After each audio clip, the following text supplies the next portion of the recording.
Hey guys, it's Ben the Coin Geek at Old Pueblo Coin, and I was sitting around just thinking, are you thinking what I'm thinking? And I was thinking about taking over the world, but then I thought, no, I'm going to make a video about paper money. That's what I was thinking, because Dan's bored out of his mind, so we got to give him something to watch. Here is the People's Bank of just the People's Bank, and we got to see the rest of it. Secured by pledge of public stocks, $5. Printed by the American Banknote Company. Just a lovely printing. This is what is sometimes referred to as a broken banknote or shinplaster. A lot of the large size currency had different nicknames, but this note is uniface. Although the 5 shines through on both sides, it's still really just a uniface note. And here we go with the state of, and the way they made these notes is complicated. Minnesota, you had to find everything. So in here is where they would hand sign the date, and they'd put the serial number in here. Most of these banks were really hopping during the 1840s and 50s especially. And then of course, what a lovely lady and commerce going on here, showing off the bull. And actually here we go, St. Peter. The People's Bank, St. Peter, right, will pay, got to find the rest of the note, on demand, $5 to the bearer of the note. So really a lovely piece. This is called a remainder. It's got 2 girls on it looking back and forth at each other here. But the signature places would be down here. You got a spot for the president and the cashier. Other spots here, room to sign and countersign for other folks if they wanted to. But remainder notes are notes that were not actually used in circulation. They had stacks of them left over, and there were remaining. They called them remainders. This is interesting. This is like a rice paper. Like if you look at the overall quality of the paper here on these guys, you can almost just hear it and feel it. But then if we go back in time to colonial times, you can see this is actually a colonial banknote referred to as a continental, the United States, $80. And these also were hand signed and hand numbered, number 17071, $80. Signed by Paul Cox and N. Donnell. And what's cool is if you get out the old Eric P. Newman book on early paper money of America, you can look in there. They've got these lists in here of guys that signed the Stamp Act, the Constitution, Articles of the Confederation, Declaration of Independence. And so some of these banknotes are signed by people who signed early famous American documents. And so what you can do is you can counter-reference and see, hey, do I have a note that was countersigned by someone who signed the Constitution? And interesting set of denominations on this particular issue. They made 1, 2, 3, 4, 5, and then 20, 30, 35, 40, 45, 50, 55, 60, 65, 70, 80 of those. Those are the different denominations, and that's the number of notes made. And you can see how the number of notes made on the 70 and 80 correspond with the 1, 2, 3, 4, 5, and 20, because those were all printed together in large sheets and then they were cut out. The sheets are really interesting because they came in different sizes, but some of the sheets were kind of an odd size compared to what we're used to seeing, because you can see that the note was kind of an odd shape. So your sheet sizes would vary quite a bit, but you can see that they would make sheets depending on the size of the note that might be like, so here's a 4x4 on this particular note that we're looking at. And those were smaller notes. This is a 4x4 also. That's the back side of the same notes on those. But the fun thing about these is they're on like almost like a cloth, and these are amongst my favorite things to look at actually up close with the magnifying glass and see just how they were made. The different inks that they use different colors, just the way that they were printed. January 1779, the 14th of January 1779, $80. There's the nice looking ink structure. Then you have this blue fiber, which is actually a part of the banknote, just kind of pressed in there. $80, printed by Hall and Sellers. And then all these notes have Latin on them. So, et in secula secularum, I gotta turn that, florescebit.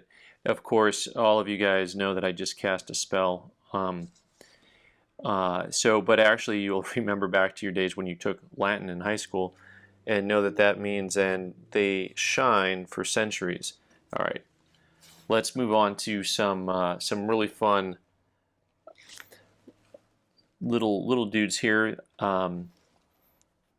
These are called fractional currency, and this is the 4th issue of the currency, and I want to show you a couple things very specifically on this, on these banknotes here, because they come in different types and varieties that sometimes, will look identical. So this banknote actually comes in 2 different types, with a green seal and a red seal. Then after that, it comes in on the red seal. There's 2 different types, with the key being different sizes. Although the key to this would be if I actually had a banknote with the key of a different size, because all of those are the same size, as is this. So my example here is only partially flawed because I did bring out the book to be able to show to you the difference on those keys. And the thing that I also want to talk about, especially here, is this Francis E. Spinner signatures.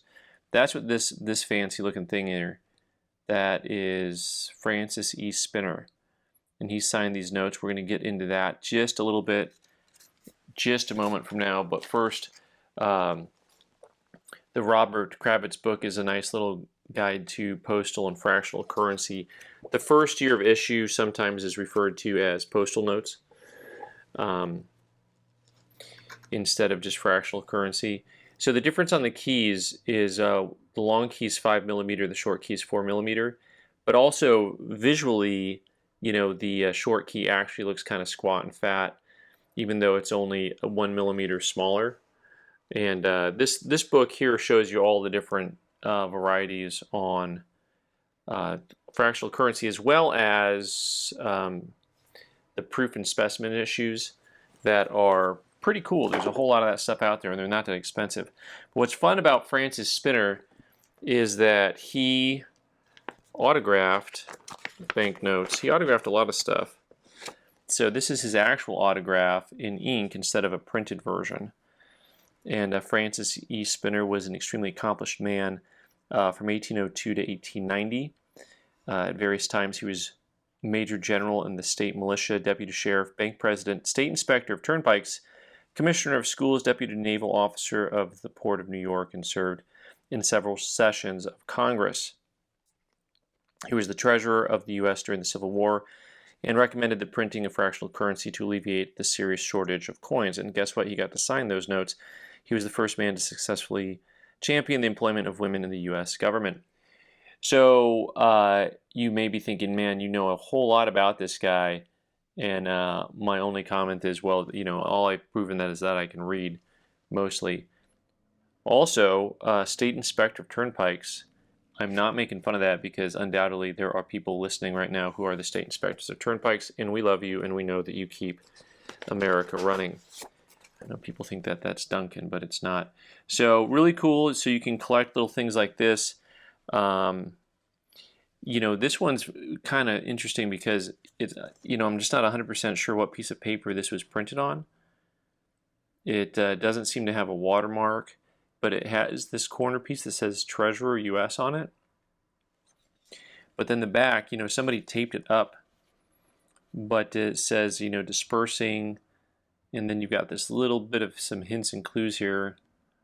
Yeah, so it's kind of a wild thing the way this one's just kind of a souvenir signature that somebody put together. Kind of fun stuff.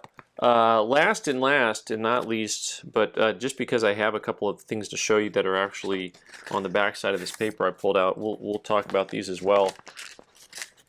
Because why have a point to a video when you can just show all of the things that are sitting in front of you? Because, you know, you're bored. And also, we're not the only ones who made fractional currency. The Dominion of Canada, by the way, I think that the Canadian government should officially change their name back to the Dominion of Canada. It sounds so much more impressive, and we'd be way less likely to invade if they had that cool name. So this, you'll see a lot of really wild work on these, of course, like you see on a lot of currency from the early 1900s, late 1800s. American Banknote Company, Ottawa. So the American Banknote Company, of course, was printing a lot of currency for different countries, and they also had a branch in Ottawa to print the Dominion of Canada banknotes.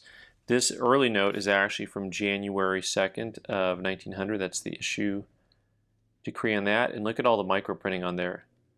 Didn't even notice it, did you? The Dominion of Canada stuff. Pretty wild. That is a Beauville last name there.